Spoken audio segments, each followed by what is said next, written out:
Teruvan Saranai, we can come out of the meditation. Even though it's a short meditation, it's really a chance to kind of get used to the steps.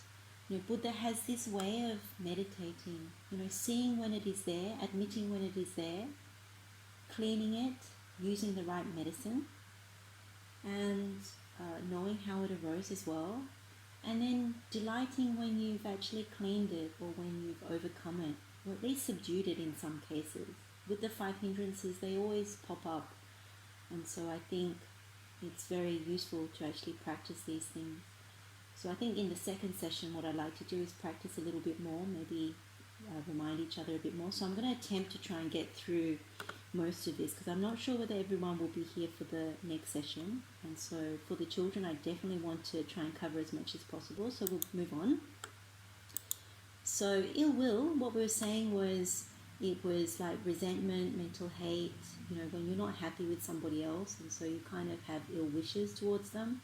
Buddha, if you remember in the sutta that we read out, Buddha was talking about how it's like a sickness or a disease.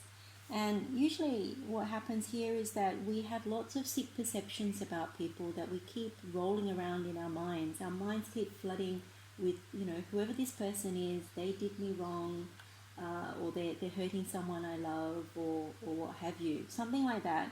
And usually what happens is your mind gets so overwhelmed that it distracts you from what you're meant to be doing. So if you're meant to be focusing on household chores, or if you're meant to be focusing on studying, or if you're meant to be focusing on work or some other activity, even wholesome activities, if your mind is flooding with these kinds of ill will thoughts, it's almost like you're sick.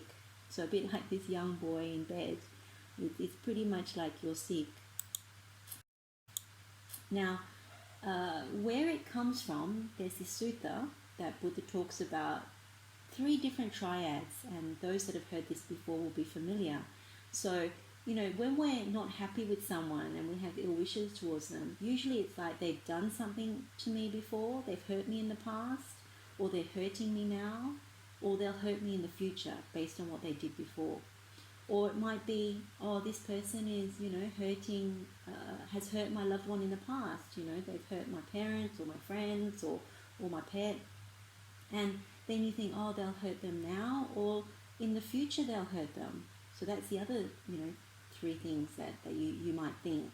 Or it might be you don't like somebody, and so, someone is helping somebody you don't like.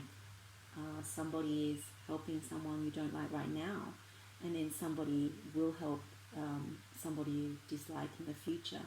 And so in that way, in any of these 3 respects, you start to harbor resentment, or you start to be unhappy about it, and that's where the ill will thinking comes from. You almost have this continuous stream of mental thoughts around it, and so it can really be quite harmful to oneself when you have this type of thinking. You can see that the mind is heavily polluted. Like when we did the Vatupava Sutta, the simile of the cloth, we were saying that if this escalates, you get very angry, and then after that you become very hostile, where you start having grudges against people. And I remember we were saying in that sutta that some people have held grudges for people or with people for a very long time, and so it can start with this ill will here, this particular hindrance, and so it can be very obstructive.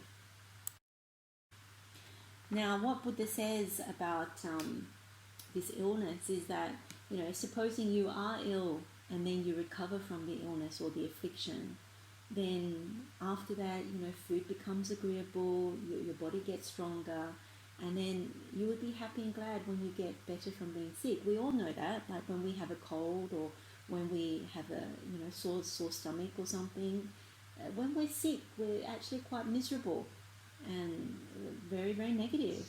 And so when we get better, we often feel really good. And so what Buddha is really saying is that when we can't absorb, the learning material, this sickness sometimes comes from an aversion towards our teachers or our parents at times, or even our friends, who are studying with us. And so what's really important is that, if you remember the Anumana Sutta, what Venerable Mahamoggallana is always saying is, you need to improve on this particular quality, because if you don't, then you become very difficult to instruct. And if you're difficult to instruct and to even correct, if you're learning something wrong, then that means you won't be able to penetrate it. You won't succeed at it because you're not understanding. And so when you remove ill will, what the Buddha is saying is that it makes the learning process easier, because sometimes we do have aversion or negative thoughts about even our teachers. And so what's really good is, to actually recover from the sickness by applying Buddhist medicine, and then it'll make the whole process better. So what does Buddha say about the fuel for this nutriment? Well, Buddha says that we give unwise attention to angry thoughts and aversion. So that's quite obvious. When you're imbued with this hindrance, that's all you do. You keep going round and round, and I don't like this person did this to me, and blah, blah, blah. It goes on. And so what Buddha is saying, know that that's what happens. And so what does Buddha say is like the medicine? Well, Buddha says loving kindness, metta bhavana. So, that's something very clear. I think ill will is one of these ones that we all know that you need a lot of metta, a lot of loving kindness. But if you remember about loving kindness, is you need to have a lot of wholesome qualities to have genuine loving kindness towards people, to actually see the goodness in people and to be able to wish them. Like when you have all these qualities that are obstructive, then it's very hard to do loving kindness. It's almost like we're parroting loving kindness but not really doing loving kindness. So on the tip side, in terms of overcoming and preventing, of course, generosity is very important. Now this is a very interesting one, because generosity also applies to the people we don't like. This can apply in a work situation, this could apply at school. Unfortunately, we don't get along with everybody, but that doesn't mean we can't be generous. Sometimes when we're generous, it opens the hearts of other people. And so I would strongly encourage, like if you don't like someone, have a think about whether you can give them something. So like if it's someone at school and it's your birthday or something, it doesn't always have to be food, because sometimes food, like when you go to school, you're not allowed to share. Like this is what some of my younger friends have told me, that you're no longer allowed to share food at school because of allergies and all kinds of things. But you could also help someone out, help someone out if they have a question, or if they need a place to sit, or you can be generous in other respects. And same with work, if you have resentments and aversions at work, the same thing applies. Take a box of chocolates or a box of donuts to work and just share it widely, with everybody. It always helps, because people, generosity is a very strong medicine. And again, guarding the doors to the sense faculties, again, if someone is really bothering us, it's good not to information gather, like not to see what they're doing, not to be so concerned. If there's someone that is really bothering you and you can't overcome ill will, sometimes it's good just to not see and be interested in what they're doing, because it troubles the mind. And in that way, you protect your mind from going down further. So that's another tip. The other thing is, what we learned from Anumana Sutta was that, Venerable Mahamokkallana was saying, if you see this quality in somebody else, so if you see ill will and resentment and aversion in somebody else, you wouldn't like it. So if your friends, your parents, your teachers, all kinds of people, if they are demonstrating ill will, that means they're grumpy and, maybe they have a bad look on their face or something, you won't like it. And so you turn that around and you think about it for yourself. If you have this quality, what will other people think about you? Well, they won't like you. They won't want to be around you. And so that's another way of dispelling ill will.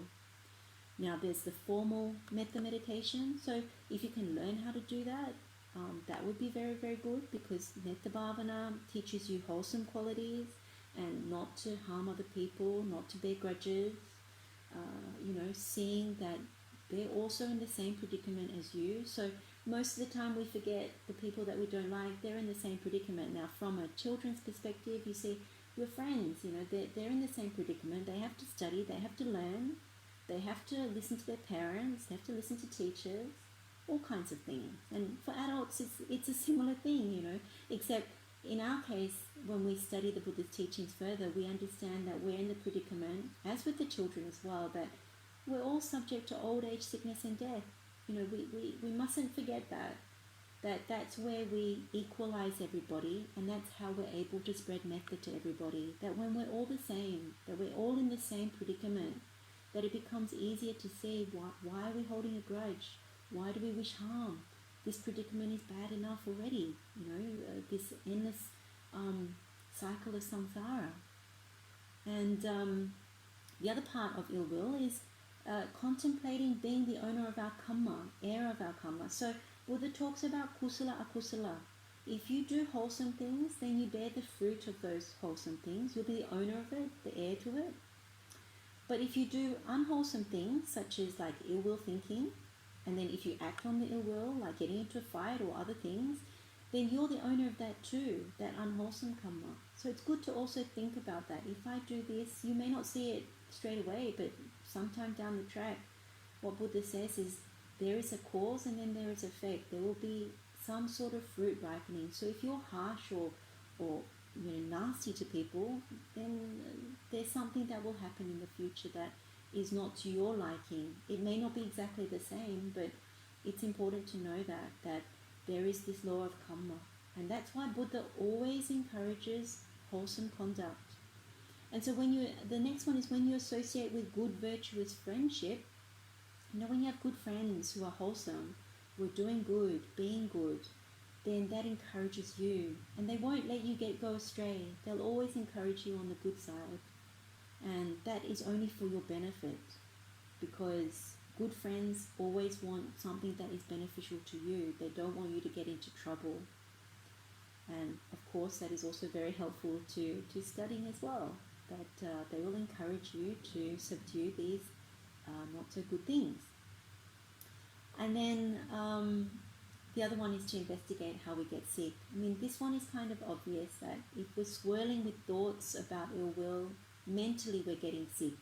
You know, mentally when we don't have kindness towards others, mentally we bear a lot of grudges eventually, and then our minds, you know, just imbued with it, and it's very hard to get out of it. So let's do a little meditation now. This is on ill will, so what I've discussed. So this is where you take an example where you do have ill will within you, that maybe there's a person in the past, or maybe even right now, that you have some kind of ill will thinking towards, that you're unhappy with them. And so you look at why this arises, you know, that you think that they've harmed you in the past, or they're harming you now. And the thing around it is, you know, when you're contemplating it in the meditation, remember, people don't often say the same. Maybe they don't even have ill will towards you. Like when I've ever double checked on these things, if there is ill will, normally it doesn't come back, as in that person actually really likes me. And so think about that, you know, there's something there that is not necessary to hold on to. And the way you look at it is, this person is also in the same predicament as me. That's how you try and diffuse it. Now, so that's the second step. How does it arise? Then the third step is, you know, what are the things we can do? So if you do know how to do metta at this time. So that's definitely for people who have learned the Karaniya metta.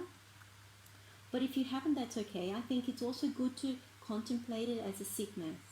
Also contemplate it, you know, would I like this quality in somebody else? And the answer is no. So I don't really want to have that in me. People won't like me. People won't want to be around me. Also think about generosity. There's many things you can think about to overcome it. So that's the third step. And then when it is absent, when you don't have ill will in you, then delight in that. Be happy about that, because that means you have subdued this hindrance. That makes it very much easier to focus on the things that are important, whether it's studying or working or other things. And then at the same time, you can concentrate the mind easier, and the memory is good. So the steps again are, you take an example of your own where you have ill will, either in the past or in the present. Then you look at how it's being constructed, and you also look at, you know, the antidotes to it. So you do some metta meditation. And then if you don't do the metta meditation, then think about generosity. Think about, you know, is this something that you would like to see in somebody else? If not, then it's not something you should breed as well, because other people won't like it. Or think about being generous to overcome ill will, things like that.